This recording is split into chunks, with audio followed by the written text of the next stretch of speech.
"Can my mom get warm too?" a little girl asked. Her words broke my heart. I had spent years believing that the biggest problems in life could be solved with enough money, enough planning, or enough hard work. Then one chilly November afternoon in a small public library in Spokane, Washington, a little girl looked into my eyes and asked a question so simple, so innocent, that it shattered every excuse I had ever made for looking away from someone else's pain.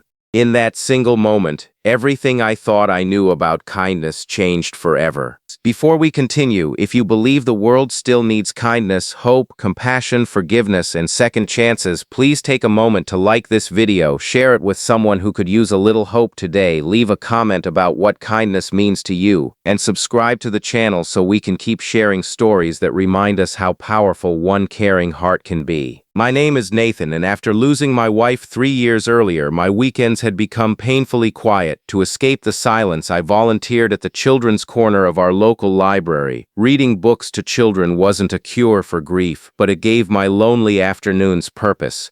Every Saturday, familiar faces filled the room with laughter, but one little girl always caught my attention. Her name was Grace. She couldn't have been older than 7, yet she carried herself with unusual patience, never asking for much, always carefully putting every book back exactly where she had found it. One afternoon, I noticed she was wearing the same faded purple sweater she had worn for weeks. The sleeves were too short, and despite the heated library, her small hands stayed tucked inside them.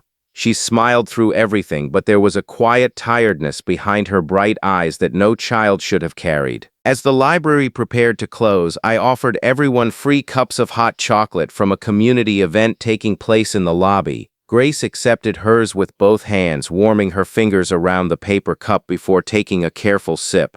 She looked toward the large front windows instead of drinking it quickly. Outside, a woman stood near the entrance, wrapped in a thin beige coat that wasn't nearly enough for the cold wind blowing across the parking lot.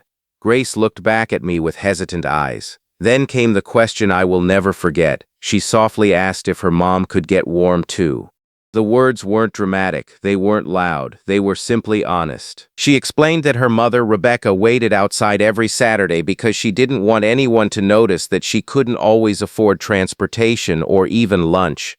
She said her mother liked to pretend everything was fine because she never wanted Grace to feel embarrassed. I walked outside carrying another cup of hot chocolate. Rebecca immediately apologized, thinking her daughter had caused trouble.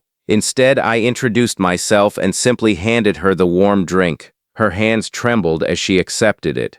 She tried to refuse, saying someone else probably needed it more, but the exhaustion in her eyes told a different story. Years of struggling alone had taught her to expect judgment before kindness. Over the next several weeks, I learned pieces of their story without ever forcing them to explain. Rebecca had once worked as a nursing assistant until medical bills from caring for her late father drained every dollar she had saved. She lost her apartment after falling behind on rent and had been living in a small weekly motel while searching endlessly for steady work. Every decision she made centered around protecting Grace from fear. The more I got to know them, the more I realized they didn't need someone to rescue them. They needed someone willing to believe in them long enough for hope to grow again.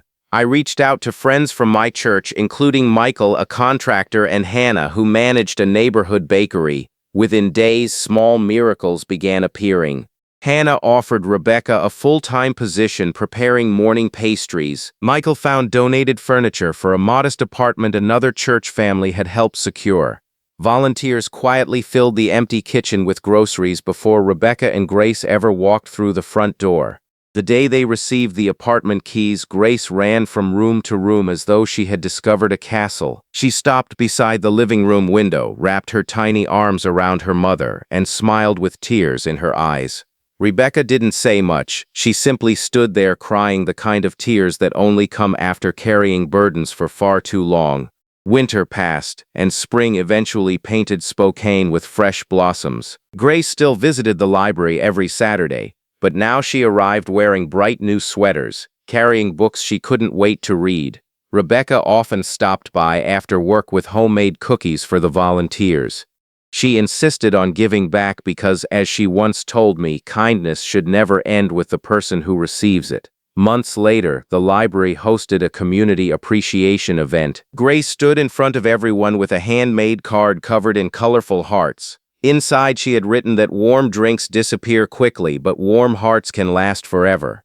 I still keep that card in my desk because whenever life feels overwhelming, it reminds me that changing someone's future doesn't always begin with grand gestures. Sometimes it begins with simply noticing someone standing out in the cold. Before this story comes to an end, I'd love to hear from you. Please leave a comment telling us about a small act of kindness that changed your life or someone else's. Your story may become the encouragement another person desperately needs today. And if this story touched your heart, please support the channel by liking this video, sharing it with family and friends, and subscribing so together we can continue spreading hope, compassion, and the belief that every person deserves another chance. I often think back to that little girl's question. She never asked for money. She never asked for miracles. She only wondered if her mother could get warm too. That innocent question reminded me that the greatest gift we can offer another human being isn't wealth or success. It's the simple decision to see them, to care, and to make sure no one has to face life's coldest seasons alone.